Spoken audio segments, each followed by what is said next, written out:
நம்ம கில்லி சரத் இருக்கார், தாவேகா மந்திரி. அவர் வந்து அவரோட அந்த ட்ரக்கு எடுத்துக்கிட்ட விஷயத்தை பற்றி விளக்கம் சொன்னார்.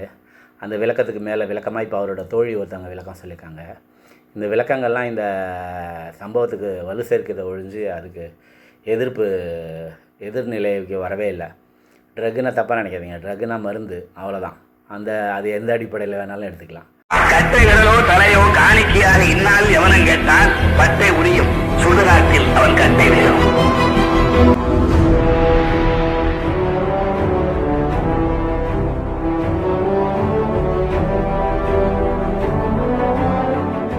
வணக்கம். திராவிடியன் ஸ்டாக் யூடியூப் சேனலுக்கு உங்களை வரவேற்கிறேன். இந்த காணொலியை லைக் பண்ணுங்கள், ஷேர் பண்ணுங்கள், கமெண்ட் பண்ணுங்கள், சப்ஸ்கிரைப் பண்ணி பாருங்கள். இப்போது நம்ம கில்லி சரத் வந்து அவர் வந்து அதில் நான் ஏற்கனவே கூட ஒரு கேள்வி 2-3 கேள்வி கேட்டிருந்தேன். முதல்ல வந்து எங்களுக்கு ஒரு பையன் இருக்கான், 2 பையன் இருக்கான். எங்கள் பையன் பெரிய பையன் வந்து 2008 அவன் 2006 பிறந்தவன். 2008 வந்து தசாவதாரம் படத்துக்கு கூட்டிகிட்டு போயிருந்தோம். அந்த படம் முதன்னு அவனை பையனானதுக்கப்புறம் எங்கள் வீட்டிலலாம் குழந்தைங்களெல்லாம் வெளியில் அவ்வளோ சீக்கிரம் அடிச்சுட்டு போகிறதுக்கு அனுமதிக்க மாட்டாங்க அம்மாலாம்.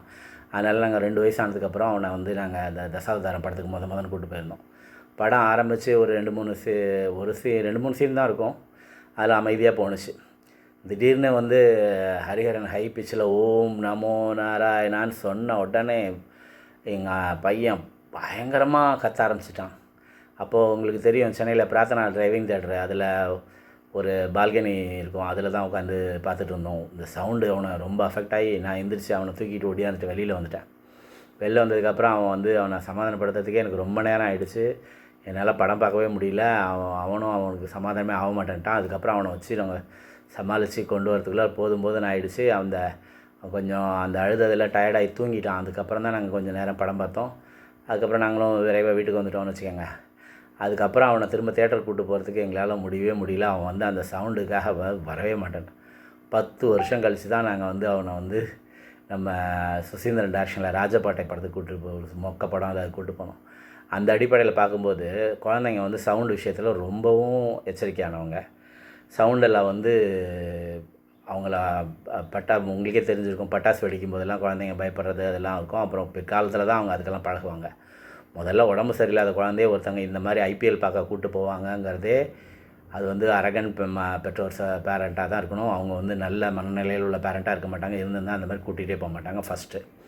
2வது, அந்த மாதிரி குழந்தை உடம்பு சரியில்லாமல் போயிருக்குனாக்கா சாதாரணமாக குழந்தை தூக்கிட்டு போனாலே நீங்கள் உங்களுக்கு தெரியும், குழந்தைங்க வச்சுருக்கிற பெண்கள் வந்து ஒரு பெரிய ஹேண்ட்பேக் வச்சுருப்பாங்க.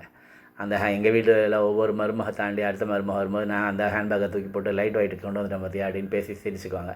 அந்த பெரிய ஹேண்ட்பேக்கில் வந்து வாட்டர் பாட்டில் இருக்கும், ஹாட் வாட்டர் ஃப்ளாஸ்க் இருக்கும், சின்ன பால் பாட்டில் இருக்கும், கிளாத் இருக்கும், அப்புறம் டேப்லெட்ஸு, அது டிஷ்யூ, அப்புறம் பஞ்சு, இது மாதிரிலாம் எல்லாமே வச்சுருப்பாங்க பொண்ணுங்க எமர்ஜென்சிக்கு உள்ளவங்க. அப்படி இருக்கும் பொழுது ஒரு இதில் வந்து அந்த மாதிரி டேப்லெட்டை வந்து இது பண்ண வேண்டிய அவசியம் எடுத்துகிட்டு போகாமல், எதையுமே எடுத்துகிட்டு போகாமல் செல்ஃபோனில் வச்சு நசிக்கிற அளவுக்கு மோசமான நிலைமை இருக்க வாய்ப்பே இல்லை. அதை அங்கேயே வச்சு செய்யணுங்கிற அவசியமும் இல்லை. அந்த ஒவ்வொரு ஸ்டேஷன் இருக்குல்ல, அந்த கலைஞர் இது அது மாதிரி ஒவ்வொரு இதுலேயும் ஒரு பால்கனி இருக்கும் இல்லையா, அந்த பால்கனியில் வச்சு செய்யலாம். அங்கேயே வச்சு செய்கிறாங்க. தக் லைஃப் மூமெண்ட்டுன்னு போட்டிருக்காரு. 100 ரூபா நோட்டு, செல்ஃபோனு, கிரெடிட் கார்டு எல்லாம் பயங்கரமான பாக்டீரியாஸ் உள்ளது. அது எல்லாருக்கும் தெரியும். யாரும் அதெல்லாம் யூஸ் பண்ணி மருந்து இது பண்ண மாட்டாங்க. அதெல்லாம் தெரிஞ்சு அவர் செய்கிறாருன்னு சொல்கிறாரு. இது எல்லாத்தையும் முடிஞ்சோன்னே இப்போ அது எல்லோரும் பயங்கரமான எதிர்ப்பு கிளம்பிடுச்சு. உடனே இவங்க எப்பொழுதுமே குழந்தை சென்டிமெண்ட் பார்க்குறவங்கள, குழந்தைய வச்சு தானே இவங்க ஓட்டே வாங்கினவங்க. அந்த குழந்தை சென்டிமெண்ட்டோட அடிப்படையில் இவர் குழந்தைய கையில் வச்சுக்கிட்டு நாங்கள் குழந்தைக்கு மருந்து கொடுத்தோன்னே அவர் ஒய்ஃபு பேன்னு நிற்கிறாங்க. அதெல்லாம் வச்சு சொல்லும்போது எல்லாமே தெரிஞ்சு போச்சு வெட்ட வெளிச்சமாக. இதுக்கு விளக்கம் கொடுக்குறேன்னு அவரோட தோழி வந்து எங்களோட ஃபேமிலி அந்த மந்திரியோட விளக்கத்திலே வந்து அதை வந்து அந்த பொடிச்சு அதை பால்லன்னு சொல்ல போவார். அப்புறமா அவரே உஷாராகி இல்லை தண்ணியிலன்னு சொல்லியிருப்பார். பாலில் கலந்து கொடுத்தாருன்னு சொல்லியிருந்தா கூட்டு வெளியே போட்டிருக்கோம். அவர் வந்து பாலுங்கன்னு சொல்லாமல் தண்ணியிலன்னு ஒரு அடுத்தது சொல்லி சமாளிச்சிருப்பார். அதுக்கப்புறம் இவங்க இந்த பொண்ணு இருக்காங்களா, அவரோட தோழி, அவங்க பேசுனதில் அவங்க 2-3 விஷயம் படுமோசமான விஷயம் செய்கிறாங்க. இந்த தக் லைஃப்னு போடுறதோட அர்த்தமே என்னென்னா, நான் இந்த மாதிரி பப்ளிக் பிளேஸ்லேயே ட்ரக்கை யூஸ் பண்ண பாருன்னு சொல்கிறதோட அர்த்தம் தான் தக் லைஃபு. அதை வந்து யாராச்சும் போடுவாங்களா, இவ்வளோ பேர் இருக்க இடத்துல செய்வாங்களா, இவ்வளோ பெரிய இடத்துல செஞ்சேங்கிறத காட்டி அது தக் மூமெண்ட்டுன்னு காட்டுறதுக்காக செஞ்சது தான் அந்த தக் லைஃபுங்கிற விஷயமே. அப்புறம் வந்து இவ்வளோ பெரிய இடத்துல செஞ்சோங்கிறதானே அதில் அவர் வீடியோவில் அப்லோட் பண்ணதோட இது. மாத்திரை கொடுத்தது யாருங்க அப்லோட் பண்ணுவா? உலகத்தில் எவ்வளோ பேர் மாத்திரை கொடுக்குறாங்க.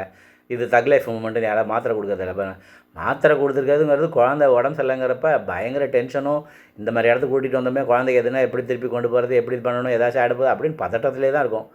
அதெல்லாம் இல்லாமல் அவர் பொறுமையாக நிதானமாக தான் அதை பொடிக்கிறாரு. அந்த பொண்ணும் அதை சிரிச்சுக்கிட்டு தான் அவங்க இப்படி கையை காட்டுறாங்க. எல்லாம் முடிஞ்சிருச்சு. இப்போ இவங்க என்ன சொல்கிறாங்கன்னா, அந்த மாதிரி செய்வாங்களா அப்படின்னு கேட்குறாரு.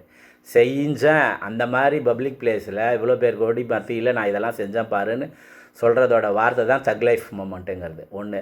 ரெண்டாவது, இப்போ இவங்க வீடியோவில் இவங்க ஒன்று சொல்கிறாங்க, உங்களுக்கும் குழந்தை இருக்குது, உங்களுக்கும் குடும்பம் இருக்குது, பார்த்துக்கங்க, பார்த்து இப்போ பேசுங்க, ஒரு சின்ன இடத்துலேருந்து வந்தவரை இது பண்ணாதீங்கன்னு சொல்கிற அந்த வார்த்தையோட அர்த்தம் என்னன்னாக்கா, அவங்க பணிவாக சொல்கிறதா எல்லோரும் நினைக்கிறாங்க. அது கிடையாது.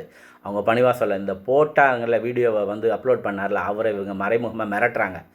உங்களுக்கு குழந்தை இருக்குது, உங்கள் குடும்பம் இருக்குது, பார்த்துக்கங்க, நாங்கள் காலி பண்ணிவிடுவோங்கிற வார்த்தையை தான் அவங்க மைல்டாக சொல்கிறாங்க.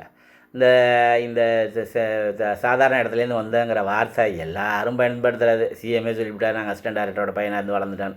இப்போ ஆனால் பார்த்தீங்கன்னா பணக்கார வீட்டு சாவு, பணக்கார வீட்டு கல்யாணத்துக்கு மட்டும்தான் போவார். ஏழை வீட்டுக்கெல்லாம் போகவே போக மாட்டார். ஐயுஎம்எல்லோட கட்சி அலுவலகம் சந்துக்குள்ளே இருக்குது, நீங்கள் இங்கே வர வேணான்னு கட்சி தலைவர் சொன்னால் கூட அந்த சந்துக்குள்ளே போய் ஆதரவு வாங்கிடுவார். அதே கரூரில் யார் வீட்டுக்காக போகலைன்னா அங்கெல்லாம் சந்தாக இருக்குது, அதில் எப்படி போகிறதுன்னு கேட்பார்.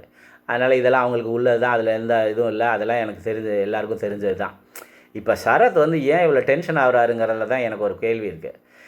எப்படி இருந்தாலும் எங்கள் சிஎம் இல்லை, உங்கள் சிஎம் எந்த நடவடிக்கையும் எடுக்க போகிறதில்ல. ஸ்ரீவைகுண்டம் எம்எல்ஏவோட விஷயம் ஓப்பனாக நடந்தது எல்லாருக்கும் தெரிஞ்சு போச்சு. அவர் மேலே எந்த நடவடிக்கையும் எடுக்க போகிறதில்ல. கீர்த்தனா வந்து ரீல்ஸ் எல்லாம் போட்டு எல்லா ஆந்திராவுக்கு தொழில் போனதில் ஏமாந்துட்டாங்க. அதனால் கீர்த்தனா மேலே எந்த நடவடிக்கையும் எடுக்கலை. அப்புறம் வந்து ஜெகதீஸ்வரி வந்து அவங்க வந்து இந்த 2500 பற்றி பேசாமலே மழுப்பிட்டு போகிறாங்க. அவங்களுக்கு எந்த ரெஸ்பான்சிபிலிட்டி இல்லைங்கிறாங்க. ஸ்ரீநாத் வந்து நோ கமெண்ட்ஸுங்கிற மீனவர் பிரச்சனைக்கு நோ கமெண்ட்ஸுங்கிறாரு. இப்போது பல்லவி வந்து எவ்வளோ பெரிய மிஸ்டேக் அந்த கத்திரிக்கோலை கொண்டு போய் அவங்களே வெட்டி இது பண்ணது, அதை அவங்க மேலே நடவடிக்கை எடுக்க முடியாதுன்னு சபாநாயகர் சொல்லிட்டு அவங்க மேலே எந்த நடவடிக்கையும் இல்லை. அந்த வரிசையில் சரத்து எந்த இப்போ தாவேக்காரங்க எந்த தப்பு பண்ணாலும், போதை மருந்து தடுத்தினாலும், பொண்ணுங்களை கெடுத்தாலும், பாலியல் தொலை ஈடுபட்டாலும், அரசாங்க நெறிமுறைகளுக்கு எதிராக இருந்து அரசாங்கத்துக்கு நஷ்டம் ஏற்படுத்தினாலும், என்ன பண்ணாலும் நான் முதல்வர் எந்த நடவடிக்கையும் எடுக்க போகிறதில்ல. அந்த வரிசையில் உங்கள் மேலேயும் அவர் எந்த நடவடிக்கையும் எடுக்க போகிறதில்ல. எதுக்கு தேவையில்லாமல் பதட்டப்படுறீங்க? மக்கள் வந்து எல்லாத்தையும் பார்த்துக்கிட்டு தான் இருக்காங்க. அவங்க ஏன் விசில் வந்துச்சு, ஏன் விசிலுக்கு ஓட்டு போட்டோம், அதுக்கான தண்டனை என்னங்கிறத எல்லோரும் மக்கள் அனுபவிச்சு தான் இருக்காங்க. அதில் இது ஒன்று, அவ்வளோதான். இதுக்கெல்லாம் பதட்டப்படாதீங்க சார். அது உங்கள் மேலே எந்த நடவடிக்கையும் எடுக்க மாட்டார். தாவேக்காரங்க மேலே எந்த நடவடிக்கையும் சிஎம் எடுக்க மாட்டார்.